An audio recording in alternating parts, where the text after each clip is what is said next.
What's going on, guys? This Shady of Lightning back with Digimon Adventure Try Chapter 6, Our Future, Episode 2 and 3 review. Because there's a major event that happens that connects both the episodes emotionally. And I'm joined with... Dimsy's domain, but the truth is I couldn't wait as well. I couldn't wait. This episode has a lot of action and emotion. And I think one thing we should start off is talk about Ordinemon and just the looks, the aesthetics per se. It looks weird, it looks uncomfortable. So when we were watching it, we were watching with a few other of our mates and we're like, this actually looks disgusting.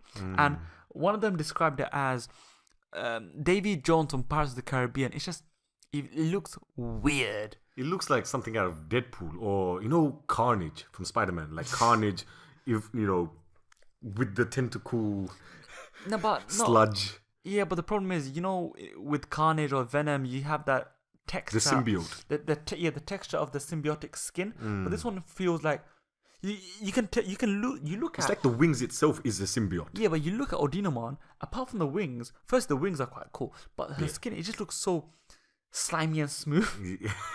Slimy and smooth, and that is the most. That doesn't make sense. That's something which I hope to never say that again in any other context. But in terms of Ordinemon, and it seems that every time she makes contact or she has the ability to do a special move which deletes the matter in the real world. Yeah. In the real world, and that was with the acid rain, which we seen in this episode. What do you call it? Digital rain? Digital rain. Yeah. Or the rain of deletion. The rain of deletion. So we saw also the Kaiser, aka Evil Genii, aka the Dark Emperor. The Dark Emperor, aka the messenger of Yggdrasil, appear, and it was. I liked him. I loved him. I loved his not only that he has Sanji's voice. Yeah. I loved every aspect of him because I don't know if he's controlling Ordinemon. I don't think he is because Ordinemon is just too strong to be controlled. But his mannerisms as a bad guy, like, he's so over the top and he's so much emotion. I agree. I have to agree. It's much needed emotion because it's just dead from the Digidestined side. Yeah, and the thing is, when I look at the way Genii or this, let's say Genii, in the Kaiser form, he just went mental. He went absolutely. His facial expressions. He completely went mental, and his facial expressions, the way he was moving, it's like he was the narrator, the evil narrator of the episode. Yeah. So that's something to actually wonder. But another thing I want to talk about is that when he's just there to cause shit. He's like a troll. He's like a giant troll, isn't he? So that's one of the things. Apart from that, we saw some action. We saw some action, and I think we saw the megas. We saw the megas getting one-shotted. Yeah. One-shotted. That's how powerful apparently Ordinemon is. And that's a good way to really establish how strong Ordinemon is. Build up, but the problem is, and we said it, why on earth do they go to the baby embryo form? Yeah. A couple of our friends were watching it as well. We absolutely despise it when they go back to their baby form. They should be strong enough now. They should be strong enough to revert back into their rookie form instead of their in-training baby form. But what we did see is that we did see Tai in this episode. Tai alongside Nishijima. Now Tai just woke up. He's alright. He's fine. But you see him bloodied up, battered, like almost rated R. He was covered in blood. Yeah. And you're thinking... And we rarely see blood nowadays. In Dragon Ball Super, we don't see blood. So initially, you're like thinking to yourself, where are they? Where are they? And they said they're in the digital world. And once again, as I said, the Kaiser appears. Well, he wasn't... No, he was in his Dark Genii form. Yeah. He was Evil Genii. He was in his Dark Genii form. And one of the things I want to say is that as ominous, as nice of a reveal it was from the previous episode whereby they're like, oh, where's Tai? Maybe they're dead, blah, blah, blah. When we saw Tai as well as Nishijima, I couldn't help but wonder, how did Nishijima get so bloodied up? Yes, I know they fell inside a crater, but wouldn't it have been better if we saw Nishijima and Tai somehow get to that location. If Nishijima took Tai to the location, or we saw Nishijima, like the character struggle with Nishijima. No, I wanted to see him actually get injured. I know that sounds a bit Sadistic. But I want to see him get injured. Or what if it was Dark Jedi who kind of transported them there? And the thing It is, looks like it because they're in a computer room. but the secret that we all sighed. Yeah. We were like, It was so really? disappointing. But there's a secret they kept. We should have found this out by now. But actually, we knew about the O2 kids' disappearance, and we kind of kept them here. But did we even see the O2 kids, or did we see some pathetic silhouette? And it's not even a real silhouette itself. It's just like literally the outline, and it's just them grayed out. Not even the grayed out doesn't have a different texture to it. It just feels grayed out, do you know lazy.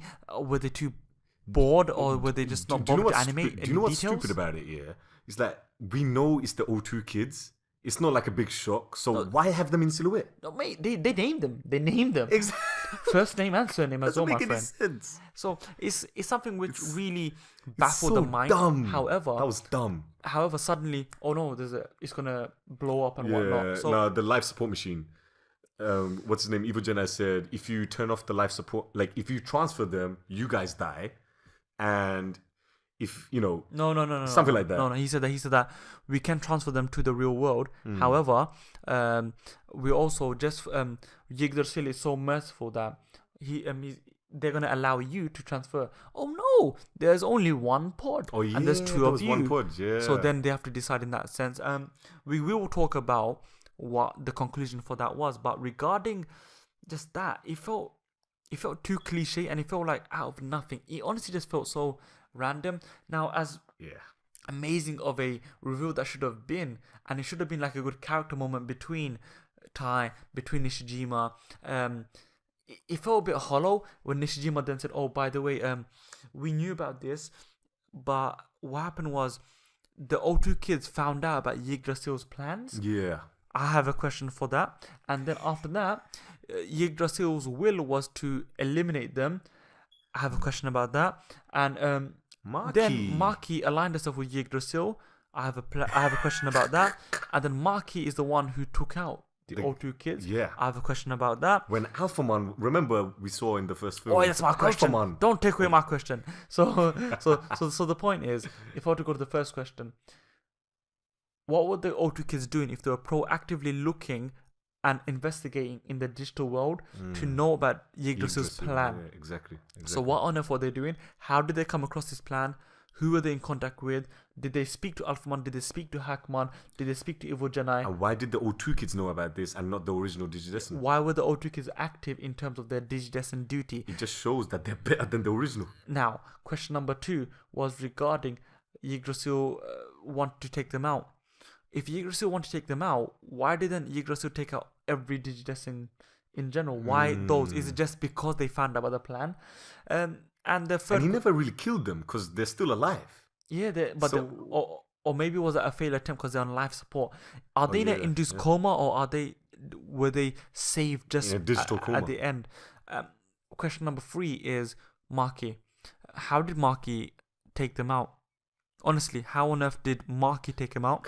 Because as far as I remember, Davis, Ken, Yoli, and Cody, they all have Digimon.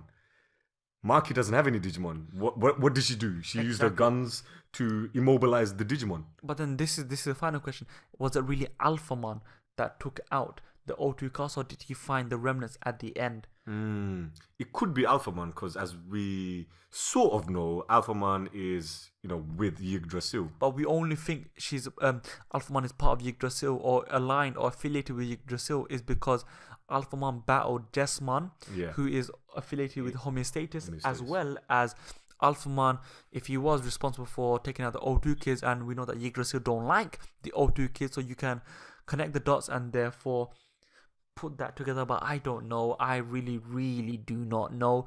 So that, the questions are for you guys. Please answer them down below. The next point is that this was actually, as I said earlier, it could have been an amazing moment, but when Nishijima tricks Tai into the pod and sends him off, and it should have been heart-wrenching. It should have been heart-wrenching. However, the lack of seeing Nishijima suffer or take that blow, or for example, they were both falling into the crevice. If Nishijima held Tai, so he took the brunt of the blow from the bottom, and that explains which is implied, which is our headcanon. Yeah, and that explains why Tai is pretty much without no any injuries, scratches, or any proper injuries.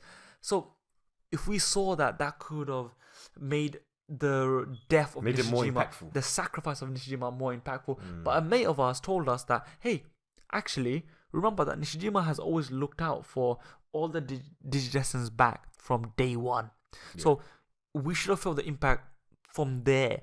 They've always told us that he's one of the good guys. He is one of the good guys. Yeah. So he was the one who's always looking out for them. He was the one that organized this, expedition into the digital world in the third or fourth movie. But one of the other questions that arises was, he said, even if he's very regretful of Maki's decisions. So he said, even if you have to go against your friend, where we saw Tai have a flashback of Meiko saying, please kill Mei-chan. Yeah. Please kill Meiko-man. And Tai completely understood at that moment. Yeah. But the truth is, what the hell did Nishijima do to really go against Maki? If he knew about Maki eliminating the O2 cast, should that not have been? Should that not have warranted a concern? Like a concern, some sort of reaction? Yeah. Why didn't he do any? Why didn't he save the O2 cast anyway? Yeah. If the O2 cast were captured by Evil Jenna, like if he knew where they were, why?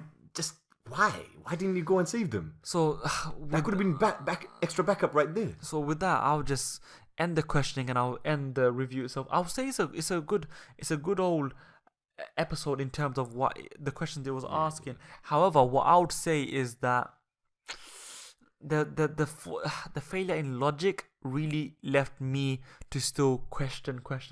Is there anything else you want to say, mate? Well, in this episode, it's been. What really got to me is that Yggdrasil wants to destroy the world to restart mankind and Digimon alike, whilst Homeostasis, which is said by Heckman himself, wants to reboot the world in order to restart mankind. But it's a bit cliche, and we've seen it in other movies, in Dark Knight, Batman, Joker. We've seen this before, Order versus Chaos. They do it well here. We don't really know who is the bad guy and who is the good guy, which has, since the previous movies, this debate has been going on. It is a philosophical debate, because the truth is, which one's right? Do you must you commit a greater evil to do a greater good, or must you commit the ultimate evil to rebuild good? Exactly, which is what Heckman was saying to the Digidestin. The reboot is gonna occur. Oh yeah. So I've completely forgot about that. I fully forgot the little interaction between Heckman as well as the Emperor. The evil Jedi Emperor. He did say, you're still in that form. So that is a good little tidbit. And yeah, once again, it makes you have the idea of man. The one thing I want to see is Yggdrasil, Homeostasis. I want to see them. Are they living beings, or are they omnipotent beings? Yeah, we've spoken about our thoughts. We've spoken about what our gripes are regarding the logic, but let's actually talk about the battles. One of the things we saw, and it was absolutely useless, is the military. When we see the military, as cool as nice of the animation and art that we see, there is no bloody point seeing the military attack Ordinemon. It always happens. It happens in every type of monster film, like, Godzilla, Transformers, and now Ordinemon. It's just useless padding. And we also see Devimon. Yeah. Devimon! Before that, I'll say we saw Evil Jedi, as I said, in his Evil Jedi form. And he comes and goes crazy, goes mental, goes batshit crazy to the Digidestin. We were expecting Tai to somehow appear, but the point is that he says, look, alright, cool, blah blah blah blah blah. TK's here, you got Anjuman, Anjuman is clearing house. Yeah, Magna Anjuman is clearing house. Next thing you see, a pause coming out, and you see Devimon. Yeah. Devimon. Devimon. Just Devimon in his champion mode.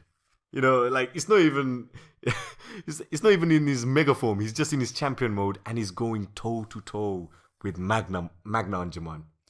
It doesn't make sense. Like, okay, I'm gonna play devil's advocate. I'm gonna play Devimon's advocate. I'm gonna say, okay, what if he was infected and he's much more stronger, just like how Kuagumon was able to take on all the champion level Digimon? Maybe. That could be. It could justify it, but I still, because Magna Angemon is more of a. He's not an ultimate level. He's like a pseudo mega. He's an ultimate level, but he's got the power of a mega. He did beat the bloody mega. He didn't he? beat Piedmon. It took all of them, Wargreymon, Metal Garurumon, all of them ganged up on Piedmon. They did nothing. It's only when Magna Angemon came in and did his Gate of Destiny that was the killing blow. And that's the thing. It just really took you out the episodes. Now episodes 2 and 3, as I said, as we really have been focusing on a lot in this review, is that there's so many questions that you ask, and you shouldn't be asking them. You shouldn't be questioning their logic. You shouldn't be wondering what happened here, what happened there. They should have explained it, or they should pad it. They should storyboard it better. It was not the best. Narratively, it did not work. Yeah. Pad it. Do the right type of padding. That's why I've been saying for this entire series. Give the screen time to the characters that need the screen time. Like who? Like, for instance, Tai, TK. I think TK is Magna Angemon. Nah, mate, TK had enough in the last movie, man. The last movie was pretty much about him, and there's so much I have in terms of they had an opportunity to. Why bring back Devimon? Honestly, why bring back Devimon? Yes, it's like, why not Myotismon? I've been making videos about Myotismon. Yeah, we have, and of course, check them out. By the way, they're quite good. Check them out. But in terms of Devimon, like, Devimon is someone that should have made an appearance. No, but he should have made an appearance when the movie was all about TK. TK was relegated to Kaori's bedside because she became ill after being possessed. It felt out of sequence. It just did not feel right. And one thing that didn't feel right was that, okay, Kaori then she went to, was this a world of memories? We don't even know what world, because they even said she doesn't know where she went, where she was able to look at and grasp the memories of each of the Digimon. I'm not really too certain, but we saw a familiar person, a fan Digimon, a fan favorite, which again made videos of, Mr. Wizardmon. Well, I believe he's the ghost of Wizardmon. But did Wizardmon talk? Oh, no. Did Wizardmon show his front side? No. Did Wizardmon even look or show? We just saw the back of him. Did he even look at Kaori? Did he even look at? Nothing. No. Nothing. He just in this dimension where Kaori suddenly happens to be. If we saw even like a little blur in the atmosphere of the real world, that's Wizardmon. But no. Nothing. Wizardmon was absolutely wasted. It was an absolute joke. It was an absolute travesty. I hope he comes by in the next few episodes and just redeems himself. But hopefully he makes that, he snaps Gautamon out of that, Ordinemon. Hopefully he is the magnet to pull her out. I'm sorry, but I was just disgusted in the way he was handled and the way his appearance was handled. He's a fan favorite character as well. It's a shame. It's a shame, really. It is a shame. Like, Devimon gets more screen time than Wizardmon. And Devimon didn't get any screen time. Barely got any. So, they didn't even defeat him. That just says a lot. I think they were trying too hard with the whole symbolism. They're shoving everything in. You know what? I don't want to even talk more on this topic. Maybe it's a separate topic for another day. Yeah. With that being said, this is our episode 2 and episode 3 for chapter 6 review. Please make sure to like, share, comment and subscribe with your digivices. You may now exit Dimsy's domain. Thank you and goodbye. Care for nothing. Yeah, care for nothing.